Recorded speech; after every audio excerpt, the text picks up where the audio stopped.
ID professionals, sitting work பண்ணுறவங்களுக்கு இந்த thoracic ஸ்பைனில் வர பெயின் காமன். ஸோ இதுக்கு என்ன பண்ணலாம் அப்படின்னா, we can do thoracic manipulations. இந்த மேனிப்புலேஷன் பண்ணுறதுனால இந்த thoracic ஸ்பைனோட மொபிலிட்டி இன்க்ரீஸ் பண்ணலாம். அண்ட் இதனால் இவர் இன்னும் எக்ஸசைஸ் ஈஸியாகவும் பண்ண முடியும், பெயின் ஃப்ரீயாகவும் பண்ண முடியும். ஸோ 2 கையும் இப்படி பிடிச்சிக்கோங்க, 2 காலையும் மடக்கி வச்சுக்கோங்க, laser back.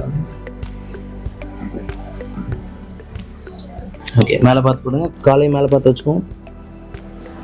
Okay, breathe in, breathe out. So spinal அட்ஜஸ்ட்மெண்ட்ஸ்க்கு அப்புறம் பேஷண்ட்ஸ்க்கு ஏற்ற மாதிரி கஸ்டமைஸ்டு எக்ஸசைஸ் பிளான் நாங்கள் கொடுக்குறோம். So book your appointments now, get treated right.